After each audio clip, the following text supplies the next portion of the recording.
కేటీఆర్ గారు. Speaker sir, మీరు విశేషమైన అనుభవం కలిగిన సీనియర్ మెంబర్ సార్. మీరు గతంలో చాలా ఉన్నతమైన పదవులు కూడా చేస్తున్నారు. మేము సిన్సియర్గా మిమ్మల్ని ప్రార్థిస్తున్నాం సార్, దయచేసి రికార్డులు తెప్పియండి. ఎన్నిసార్లు ఇంటరప్షన్లు అయినాయి, ఎన్నిసార్లు మంత్రులు అంత అంత అంత ఎక్సైట్ అయ్యి మాట్లాడితే ఎట్లా సార్? మంత్రులు sir, the essence of democracy, దయచేసి కొత్త సభ్యులు కాంగ్రెస్ నుంచి 53 మంది ఉన్నారు.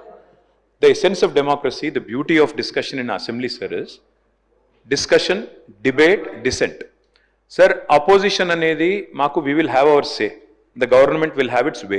That is the essence of democracy. దయచేసి నేను వారిని మిమ్మల్ని కూడా కోరేది సార్, మంత్రులకి సంయమనం ఉండాలి, రిస్ట్రెయింట్ ఉండాల్సింది ట్రెజరీ బెంచెస్కి. అపోజిషన్ సహజంగానే మేము ప్రభుత్వం చేయని పనులు, ఇస్తానని చెప్పిన మాటలు, హామీలు కాని హామీలు మేము దయచేసి ప్రకాష్ రెడ్డి గారు, స్పీకర్ గారు ఒకటే రిక్వెస్ట్, మంత్రులకి మీరు దయచేసి చెప్పండి. ఇప్పుడు మేము కూడా ప్రొవోక్ చేయాలనుకుంటే మేము కూడా మాట్లాడచ్చు సార్. మేము కూడా చెప్పొచ్చు 30% కమిషన్ అని వాళ్ళ ఎమ్మెల్యేలు అంటున్నారు, 20% కమిషన్ అని సెక్రటేరియట్ లో ధర్నాలు అవుతున్నాయి. Essence of the democracy.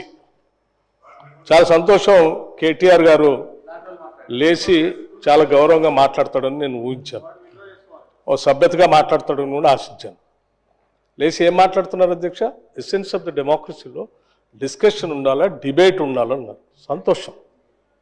Discussion, debate వాస్తవంగా ఉండాలా, లేచి మాట్లాడిన ప్రతి మాట అబద్ధంగానే మాట్లాడాలా. What are we doing? You are not misguiding the house, not only the house, the entire state you are misguiding. వారు ఏమన్నారండి? అభయహస్తం పేరు మీద అడ్డగోలుగా అడ్వర్టైజ్మెంట్స్ ఇచ్చామని చెప్తా ఉన్నాం.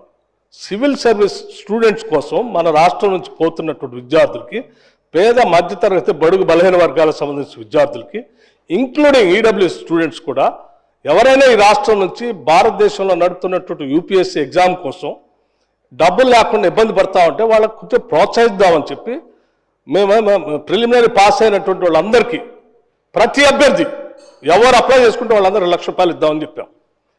మెయిన్స్ కంప్లీట్ చేసి ఇంటర్వ్యూకి పోతా ఉంటే ఢిల్లీకి పోయి ఆడ ఉండటానికి, కోచింగ్ తీసుకోవడానికి ఎంతో కొంత సాయం చేస్తే కొద్దిగా ఎక్కువ మంది ఇంటర్వ్యూలో సెలెక్ట్ అయ్యి మన రాష్ట్ర విద్యార్థులు వస్తే రాష్ట్రానికి గౌరవం, కొంత మర్యాద, కొంత భవిష్యత్తులో వాళ్ళు ఎక్కడున్నా కానీ రాష్ట్ర ప్రయోజనాల కోసం ఉపయోగపడతారని వాళ్ళకు ₹1,00,000 ఇద్దామని చెప్పాం. ఇది మంచి పథకం కదా అధ్యక్ష? Is there anything wrong in this? In the interest of the స్టేటే కదా చేసింది. చేసిన దానికి మీరు 4 కోట్లు చేశారు, 40 కోట్లు అడ్వర్టైజ్మెంట్ చేసుకున్నారు. నేను అడుగుతా ఉన్నాను పల్లా రాజేశ్వర రెడ్డి గారిని, అడ్వర్టైజ్మెంట్ మీరు చూసారా? ఇచ్చామో? ఇది is it not a blanket statement of misguiding the house? Can't do like this. అధ్యక్ష, వారు లేచి ఇంకో ఆయన లేచి మాట్లాడుతూ ఉన్నారు కేటీఆర్ గారు. ఏమండి 30% తీసుకున్నారు, కమిషన్ తీసుకున్నారు అన్నమాట.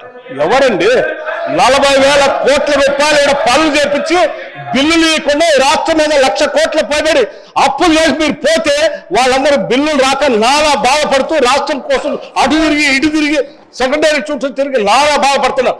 మీ పాపం వల్ల ఈరోజు రాష్ట్రంలో 1,00,000 కోట్ల పనులు చేసినటువంటి వాళ్ళ బిల్లు లేక ఏడుస్తున్నారు. ఎంతో కొంత మేము బాగు చేసి కొద్ది సర్ది చేసి ముందుకు పోతా ఉంటే అడ్డగోలుగా మీరు ఈ మాటలు మాట్లాడటం ఇది వాస్తవమా?